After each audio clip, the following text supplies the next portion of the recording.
Welcome to the Love Lab Podcast, a safe place to get real about sex. Whether you're a man, woman, single, or couple, this is the show for you. We are your hosts, Kevin Anthony and Céline Remy, and we are here to guide you to go from good to amazing in the bedroom and beyond. All right, welcome back to the Love Lab Podcast. This is episode 161, and it is titled, How to Know If You've Met the One, Finding Mr. or Mrs. Right. Okay, so in this episode, we're going to tell you everything you need to know. Then you just go out and you find them. Easy. Well, you're probably thinking that what we're going to tell you is like, where's the best places to go or the best apps to use? We might talk a little bit about that, but we're actually going to talk about what it really takes. So any of those articles that you've read on, your typical website about this app is the sure way to find your next husband or wife or whatever. No. There's a whole lot of other stuff that nobody ever talks about that it's really essential, in my opinion, to creating the space for that right person to show up. So we're going to talk a whole lot more about that.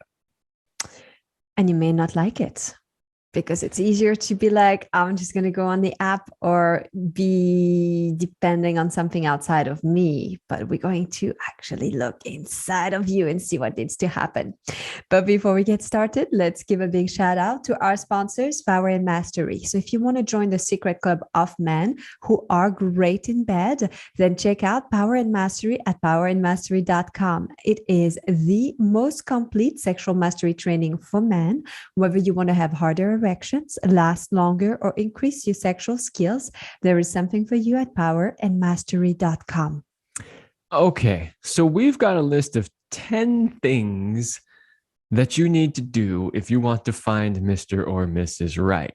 And then after that, we're going to talk about 4 ways in which you know that you've actually found Mr. or Mrs. Right. Right? Because you might think you have, but you really haven't. All right. So number 1, we're just going to slap you upside the head with it right from the start. I could have saved this one for number 10, but nope, we need to just get it out of the way.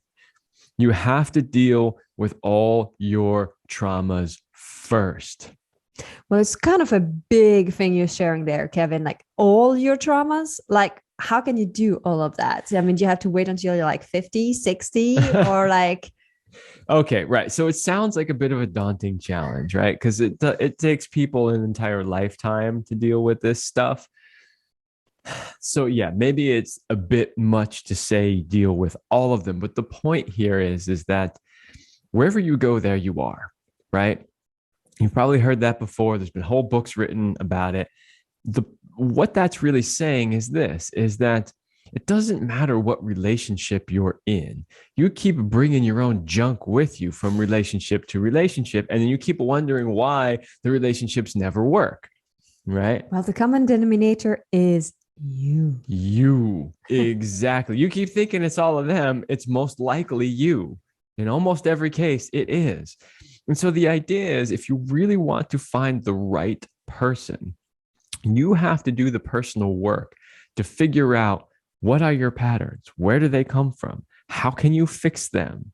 Right? How are they negatively affecting you? We'll give you one great example, which is that, and this comes from a couple of different systems. We've talked about Larry Michaels' 4-answer system. He uses some of this. Psychology uses some of this. It's the idea that you tend to be attracted to the opposite sex who is similar to your opposite sex parent. And we've talked about this once or twice on the show before. But let's just say that your mother was completely opposite you in every way, and you're a male, right? And now you're going to go out and look for your woman. And you keep finding that all these women you end up dating remind you of your mother. She does that just like my mother, right? Like we hear this all the time. Why is that? Because in those really formidable years when you're a child, the sort of female pattern or archetype gets imprinted into you from the primary female role model in your life, which is your mother. So you start subconsciously, unconsciously choosing women over and over and over again that are just like your mother. And by the way, ladies, it works the same for you, only you tend to choose men that are just like your dad, right? This happens a lot. So how do you break that pattern? First, you have to be aware of it. Awareness is the first key because you can't change what you don't know. Once you have awareness, you have to put like patterns interrupter, meaning if you always do X, Y, Z when this happens, you have to do A, B, C. Now, if you want different results, you have to do different actions. Some people find that it's really difficult to do that on their own. And that's when working with somebody, whether it's a coach, a therapist, who can help you see things and reorganize things can be very helpful. A lot of the work that I do when I work with my clients is like habits, like new habits, new mental ways of thinking and behavior change, because it's hard to do something different. And you kind of need somebody to kind of get your butt and be like, yeah, do it differently. For some people, it's paying a lot of money to a coach that's motivating them. For others, it's having an accountability buddy. For others, it's showing up every week for their therapy sessions. Like whatever it is, it has to just be enough for you that you're like, okay, I invested enough energy, time, money, and now I'm willing to make a change. Yeah. And that was just one example. There are so many more. Let's say you have some sort of issue with dependency. So now you keep attracting people that are controlling, right? And want to constantly control you. And you end up putting yourself in this dependent place all the time. I mean, there are so many. We could do a whole show just identifying the different patterns that people have and how those patterns cause them to attract certain types of people. Now, we're speaking, of course, mainly of negative patterns, because those are the ones that cause you to choose somebody that is not ultimately right for you. They meet that need, the need that the pattern has. The familiarity, the kind of the comfort that's in the ease of knowing. Exactly. But remember, you are not your programs, right? We got this from our interview with Rachel Fiore, right? I don't remember what episode number that was, 5 or 6 or 7 back. Fantastic episode. Go listen to it again. But you see, you have these patterns running in the background that are causing you to make certain choices, right? And you can call them patterns, you can call them programs, whatever. So if it's your program that's causing you to choose a certain person, it doesn't necessarily mean they're going to be the right person for you because you are not your programs, right? And that's why I know we're kind of like beating a dead horse with this one, but it is so huge and so important. If you do not solve your patterns, your negative patterns, those programs that are running in the background, then you're going to have a very, very, very difficult time finding the right person because you're going to keep finding people that allow those patterns to continue. I'm going to add one last thing is one pattern that I do see is that people are very uncomfortable being by themselves and being alone. And so they'll just hop from one relationship to another. And until you feel at ease with yourself and, can spend a week by yourself on your own without freaking out, having a mild heart attack or FOMO, then you're probably going to attract the wrong relationship because you're trying to feel a whole and you need to first become whole yourself.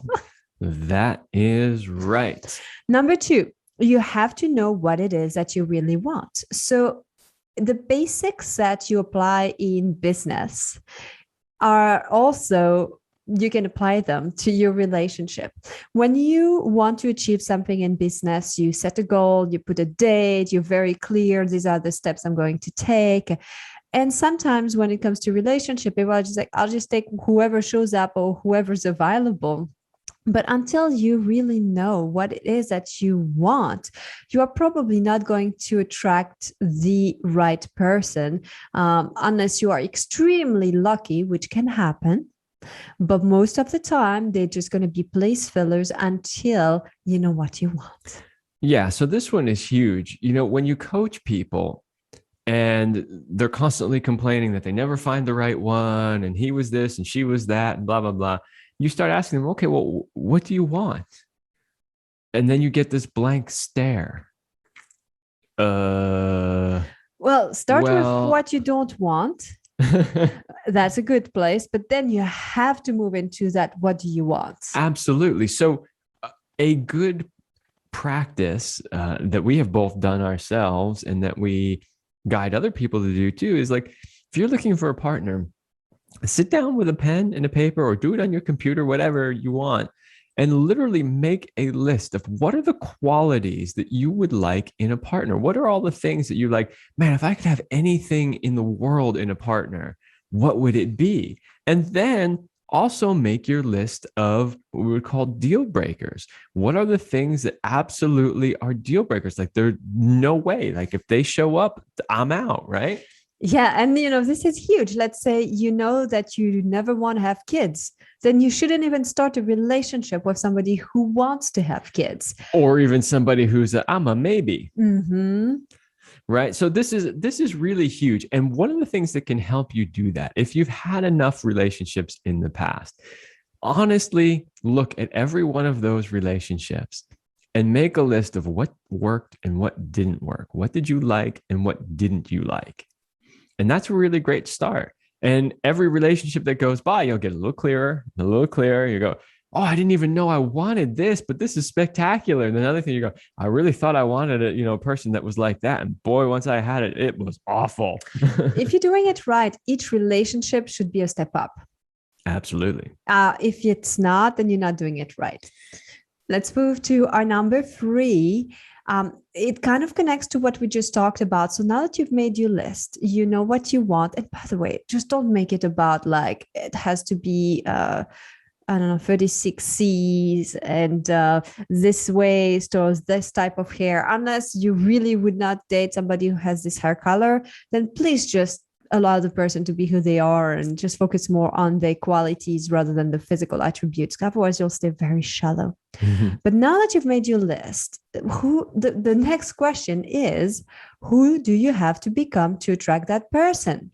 This is the step that most people miss. And I love that we put it as step 3 because it's not, you have to do your inner work first. You have to get clear. And then again, you have to transform.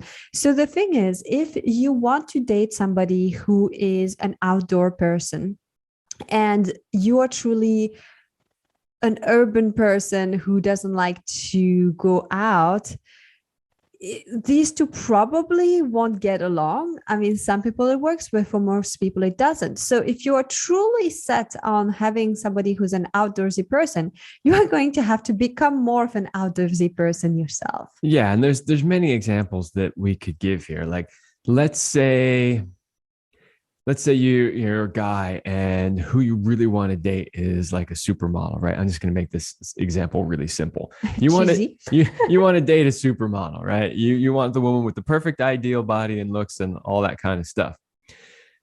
But you're sitting on the couch with a big beer belly and a bag of Cheetos, right? With a bunch of orange cheese crusts, sitting on top of your beer belly. Oh, this is gross, Kevin. Right. But you have to understand that, do you really think that supermodel is going to date you?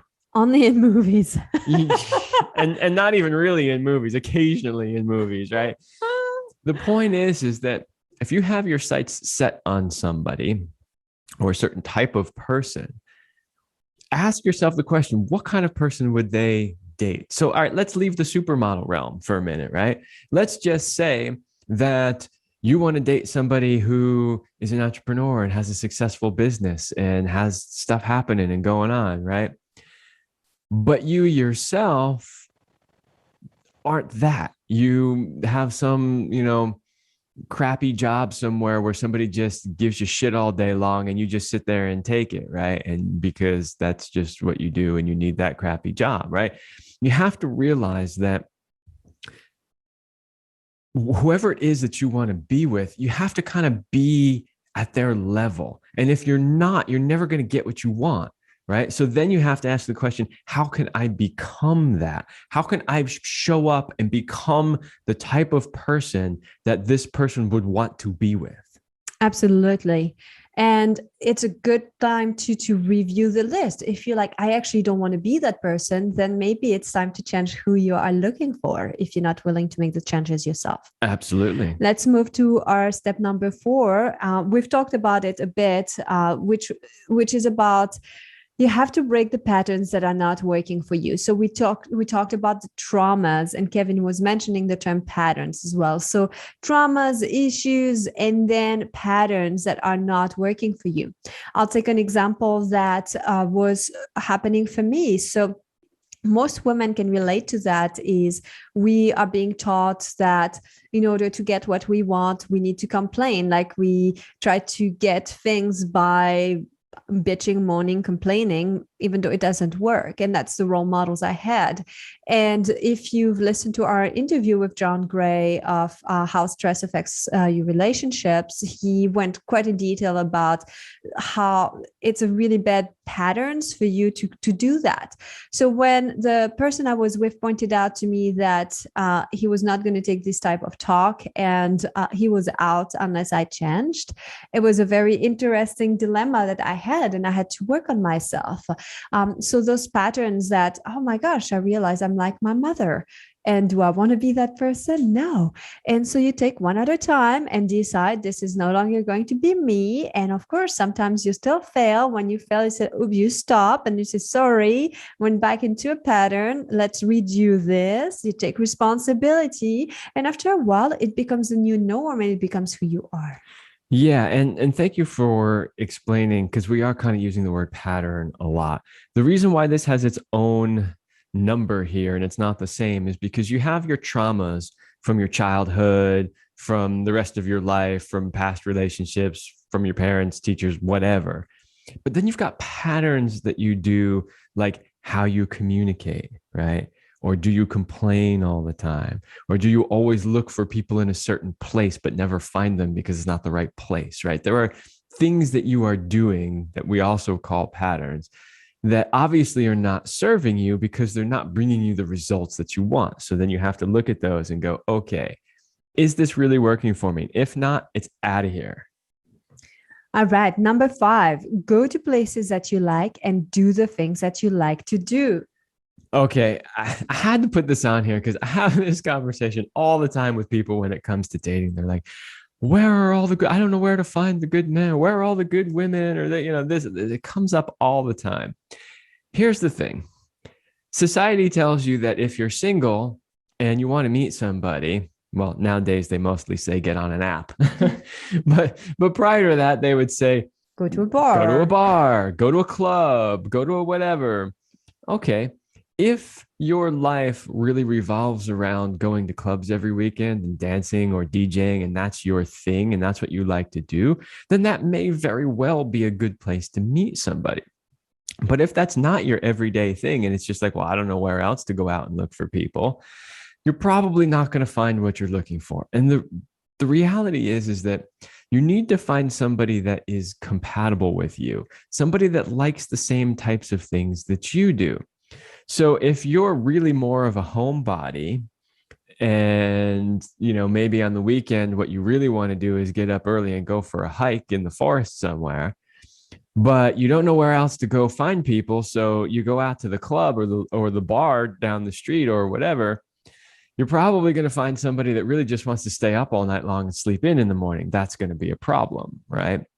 So the idea is people always say, I don't really know where to meet people. You meet people by just going out and doing the things that you love. If you're a beach person and you love the beach, just go to the beach. If you're a nature person and you like to spend time in nature, do that. If you're into cycling, go cycling. If you're into rock climbing, do that. Music, go out and play with other people. Just go do the things that you love to do. And other people who love those same things will end up being there. And you have a much better chance of meeting somebody that you're compatible with. Join a club.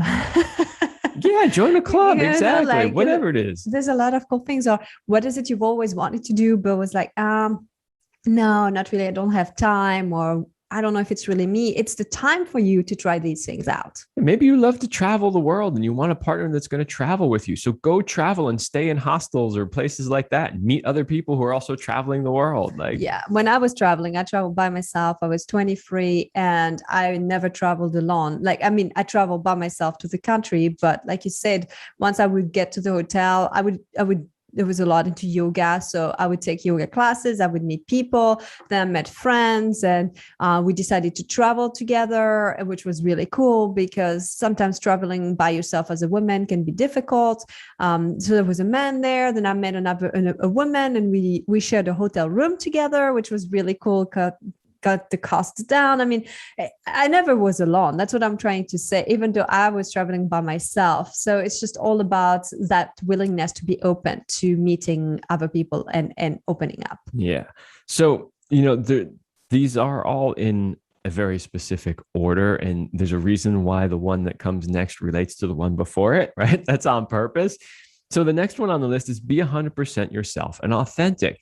Here's another thing that we see just way, way too many times, which is people pretend to be somebody they're not because they're trying to attract somebody. Oh, I got to pretend to be Mr. Successful. Like, oh, yeah, I got it all going on. Right. And then later on down the road, when they really get to know each other, it's like, wait a minute, that's not really true. You made your business out to be like some big thing. Really, you're broke, you're struggling. Like, you got to be yourself.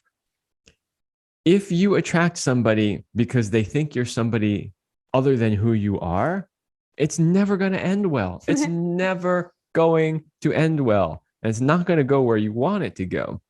You want somebody that is attracted to you for who you really are. And the more you can show somebody who you really are, and the faster you can show them who you really are, the better the chances are that this will be a good relationship. I want to talk about the next step here. It's about compromises. And the rule here is to not compromise. This is hard because when you don't have what you want, you think, well, it's better this than nothing. But the problem is when you settle for less than what you want, you close the door to what you really want.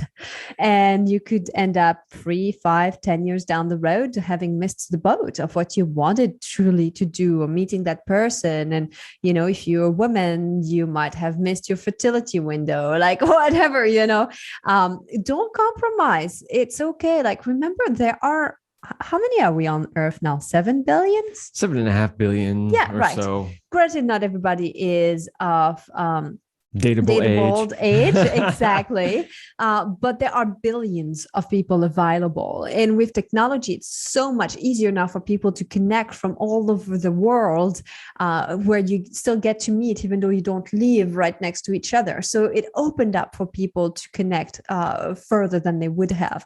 But don't compromise. If that's not what you want 100%, say no. Yeah, absolutely. And the don't compromise thing can show up in multiple ways. One of the other ways that it can show up is you meet somebody and there's something that you don't really like, but you're kind of like, well, it's all right. It's a relatively small thing, and there are these other things that are better, that are good. The problem is that in that beginning honeymoon phase, it is a small thing. 5 years in. 5 years later, it's a giant thing that you just can't live with anymore. Right. So that's part of the problem with compromising is what you think will be okay. Right? Oh, it's not that big a deal, even though I don't really like it. Later on down the road, it's going to be a problem. Like, here's a classic one that annoys the shit out of women. Well, yeah, he drinks a little bit. Man, he comes home, he has a beer or two. I don't really like that he does that, but it's not really a big deal. He's a good man. Him. Yeah, that's the thing. The women always think, well, don't worry, I'll break him of that habit. I see his potential. Do not date somebody for their potential. No, do not. Absolutely not. But the problem is that a few years later, now you're annoyed because the first thing he does when he comes home is he cracks open a beer and he gets a little buzzed and he's not really present with you and you just can't take it anymore. Right? So that's another way that the compromise shows up. All right, number 8, let's move on, is don't get sucked into the honeymoon phase. So that's a phase that so many people want to last forever, where it's all about having a hormonal shower. It's all driven, it's hormone related, and then it's you're kind of high. You really are. You altered, your chemistry in your body is altered, and some people get addicted to that. And so if they don't have that honeymoon phase, which will fade, by the way, anywhere between 6 months to 2 years for people, once you pass that, you're like, oh, that's no longer exciting. I don't have the butterflies anymore. Some people say that, or, they base their relationship on the butterflies they feel. Well, it is a way to know. Some people just don't pick the right person, and the butterflies are not what you should go by. No, absolutely not. And so, we talked about this with John Gray. This is actually a huge part of all of the work that he does. But it's that idea that there are hormones released that cloud our judgment in the beginning. And so we've watched way too many people start relationships and think, this is the greatest thing ever, right? Only a year later, a year and a half later, whatever it is, to end up, this is just not working for me. He's this, he's that. And from an outside perspective, you're looking at it going, yeah, he's always been that. He's been that since day one. You didn't know that? You didn't see that, right? No, they didn't see it because they were clouded by the honeymoon phase chemicals.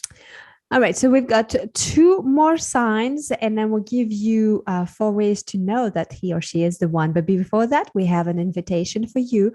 If you are a committed couple, so you have already found the one, or who you thought was the one, but you're stuck in a rut and you're going through the daily motion instead of connecting the way you used to, and you're tired of mechanical sex that lacks spontaneity and fun, and you don't want to live a life of average, then Kevin and I would like to invite you to join our highly sexed Power Couple Platinum program. If you give us 90 days, we will help you bring the passion back between the sheets and be synced up sexually so that you can thrive with more purpose and passion in life. For more about this life-changing program, go to CelineRemy.com/passion and then connect with us, hop on a call, and we'd love to support you to rise in love and be the power couple that you are. That's right. They may be the one. Maybe you're not sure. Maybe they're not, but you're committed anyway for other reasons. In any of those cases, we can help you. Yes. All right, back to our list. Number 9, if red flags or deal breakers occur, move on quickly, no matter how hard it is. Okay, so this is a tough one. This is a very tough one for people to do. But the idea is this. Maybe you got sucked into the honeymoon phase. Maybe you weren't clear about what you wanted, and this new relationship has now shown you what it is you want or what it is you don't want. Or the honeymoon chemicals are wearing off and you're going, uh-oh.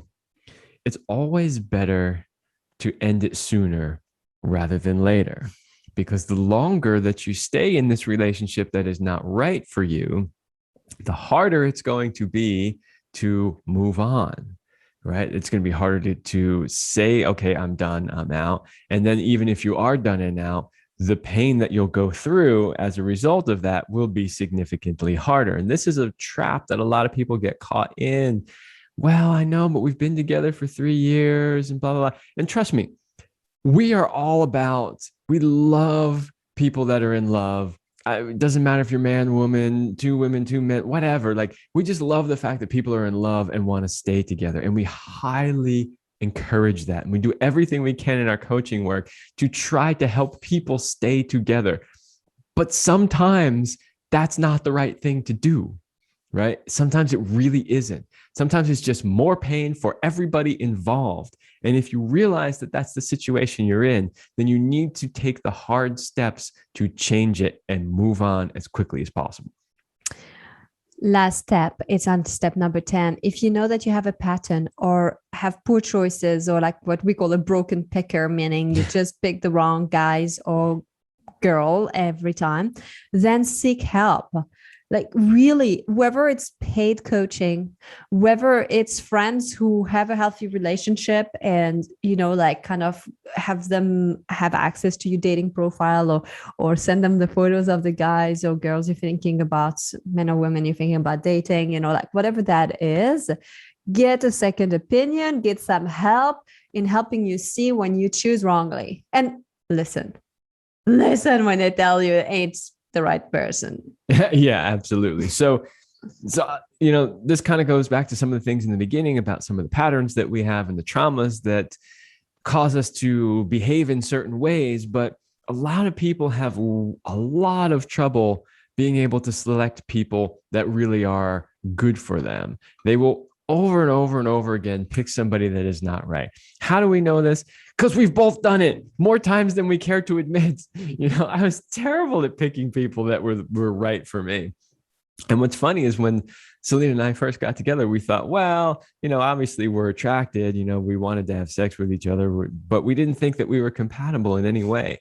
Then we got to know each other and we found out we were massively compatible. And then all of our friends were like, oh, we've known this for years. We've been waiting for you two to get together. And we're like, how did we not know that? Right? So that's just the way it is. Sometimes our patterns and our past experiences prevent us from being able to really see clearly and make good choices. And if you know that that's the pattern that you have, then go out and hire somebody to help you. They can see things that you can't. We have a good friend who has for years struggled to find somebody. She went out and hired a coach, a rather expensive coach, even more expensive than working with us. But what happened? She got results. And now she's in a beautiful relationship. They're merging families. They're moving together. They're creating a whole life and business. And it's amazing because she got somebody that could say, look, no. Here's what you're doing. It's so obvious to me over here. Here's what you should be doing, right? Yeah. So let's say you followed our 10 steps to find the right person. You've changed yourself, made your list, got clear with what you wanted, and set all of these things clear. You found the person or the person you think is the one. But are you that sure? We are going to give you 4 ways to know that he or she is the one. Ooh. And again, there are no guarantee in life, but having been in unsuccessful relationships before, and now having had a successful relationship for, coming on 5.5 years, coming on to 6 in not so long, I can really see the difference. Well, then that's the thing, right? The thing is, you don't know what you don't know, right? So this always comes up in every like romantic comedy movie, right? Which is like, oh, how do I know he's the right one? And then the older, wiser person in the movie looks at them and goes, you just know. But here's the thing, that's really true. I know it sounds ridiculous, but you do sort of just know. In other words, prior to finding the right one, you're always like, I think.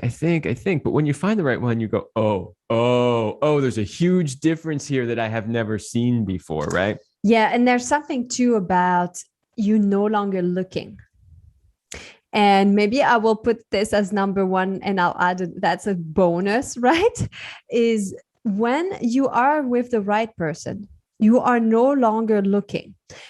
And what's different is when you're not with the right person, you might still go to an event and kind of look around and be like, oh, look at her. I wonder what it'd be like to have sex with this person, or like, oh, yummy. When you're with the right person, it doesn't matter anymore who shows up, how good looking they are, or even if there's attraction, because you are with your person. Like, it's something so different.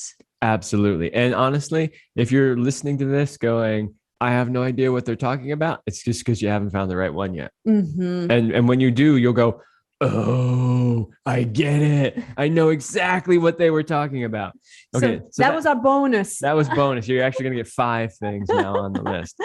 All right. The next is that you share the same goals, values, and beliefs in life. And this is huge. Huge. Like, when you are not aligned with your core values, you are going to be at war basically at each other, because it's these are what make you. And if you are not aligned, you constantly have to fight or explain, and it's extremely tiring. Yeah, a lot of people don't give this enough importance, the shared values and goals and beliefs. A lot of times, like, well, he believes this, I believe that, and whatever, it's not that big a deal. But over time, these things become a big deal, especially if you don't have the same goals. Like, and your goals, your beliefs, and your values, there are different levels, right? So there are really big things, like I believe in, this religion or belief system and you don't. Like, that's huge for most people. That could be a huge deal breaker. And then you could be believing in aliens and the other doesn't. And I think that's okay. yeah, exactly. Like one person's like, I'm pretty sure aliens exist. And the other one's like, get out of here. Like, no way, So yeah, that's probably not that big a deal, right? But on the big life things, whether it's, children, marriage, a religion, and how to live a good life, like what makes you a good person, the values of like even potentially political views. These are all things that are important to have in alignment. Yes. Next is you both own your stuff. What are your insecurities? What are your inner demons? And you can show up in the relationship and say, hey, this is me. And by the way, I tend to be, I don't know, insecure. So I need extra reassurance. I tend to be a little bit easy trigger. So I'm sorry, I'll do my best to not get angry, but that happens. You know? By own your stuff, we don't mean you own your car when you show up to the relationship, or you own a house. No, that's not what we mean. What we mean is that when things get difficult, and they will, and conflicts occur or triggers happen, you own it and you take responsibility for it, and you don't try to blame the other person. In so many relationships, it's like, whoa, hey, boy, no, that's all you right there, And the reality is most of the time it isn't them, it's you. And you should just go, oh yeah, sorry, my bad. And why would you do that? You would do that because you genuinely care about the other person and you want to solve the situation. And you know that one of the best ways to do that is to simply admit that you're wrong, right? And take responsibility for it and move on. And the problem is when you're not with the right person, and a lot of times you're just not capable of really doing that. It's not me, it's them. Okay, next is that you appreciate each other and are each other's biggest cheerleader. And this is a huge one. Basically, what that means is that you feel unconditional support and acceptance from your partner. That means that they love who you are in like everything about you, the good things and not as good things, the way that you can be grumpy in the morning and or this or that. They go like, that's the whole package. And I love the package as it is. I don't want to change that person. That's really where it comes down to, is I don't need to change my partner. I accept and love this person for who they are. If your partner is not your biggest cheerleader, then who is? Your mom, maybe? Okay, yeah, your mom and your dad, they're probably your also other biggest cheerleaders. But seriously, if your partner is not your biggest cheerleader, that is a problem. Meaning that they should love and support you and be encouraging you to be the best that you can be all the time. And if they're not, they're probably not the right person. One of the things that you'll see a lot is a partner will not do that out of fear. What do I mean by that? Well, let's say that, I don't know, I'm just going to make up an example. Let's say somebody works a regular job. We'll take the guy. He works a regular job, but he's also a musician and he's getting pretty good at it. And he's at that place where he's thinking, I might want to go pro, quit my day job and become a professional musician. Well, his partner's over there going, oh, I don't want him doing that. He's going to be out late. He's going to have women throwing themselves at him all the time because they all want to sleep with the guitar player or whoever, right?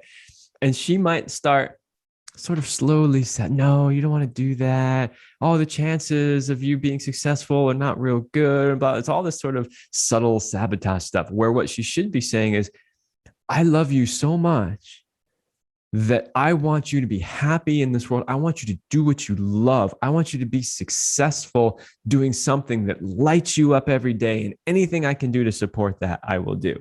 That's what your partner should be doing. Wow, that's huge. Okay, our last step here is that it should feel easy.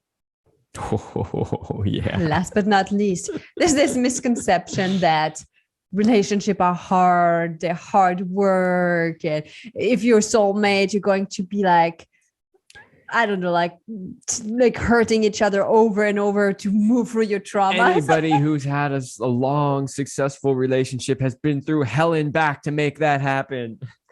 No, it doesn't have to be that way. It's some people, it is what they do, but it doesn't have to be that way. And when you are with the right person, it just feels easy. It's that simple. And that doesn't mean you're not going to have challenges, right? When we say that, doesn't mean that, oh, it's a fairy tale storybook perfect, right? No, there's going to be challenges. There's going to be things that are hard, but all in general, it feels pretty easy. Yeah, you got to do your work from time to time, but for the most part, you're like, wow, this is really awesome. It's been like 10 years and it feels like we just started dating yesterday, like that's how you know you're with the right person. I'm going to add a second bonus just because today I'm full of them, right? Being together makes you a better person and makes the world a better place. Ooh, yeah, that's a good one. We have a friend, and this is actually, I think, before you knew them that they said this, but you know who I'm referring to. I had two friends. They were in a relationship for about a decade. And when they first got together in that relationship, they said they promised to stay together as long as the two of them together brought more good into the world than not. And about 10 years later, their lives were kind of going in different directions. They were wanting different things. They got together again and they seriously sat down and looked at it and said, are we still there? Are we still bringing more to the world now than if we were apart? And they decided that wasn't true anymore. And so they moved on. But it's amazing that they were even able to do that. How many people could really do that? Right? I mean, that's actually pretty amazing. And so the idea is that we were just talking about supporting each other and like helping each other shine and be the best we can be. If we're both doing that for each other, then we are creating more good in the world. And that's ultimately what you want. That's how you know you're in a great, healthy relationship. Yes. And we're going to leave you with this wisdom to remember that amazing relationships, they are built, not found. A lot of people just think it should just land on their lap and there's going to be nothing to do about it. But it's an everyday dedication, attention, energy that you invest in your relationship to build the amazing relationship that you want. Yes. And it's all the work that you did before you got into that relationship and all the work that you continue to do while you are in it. All right, everybody, that's all the time we have for this episode, and we will see you next week.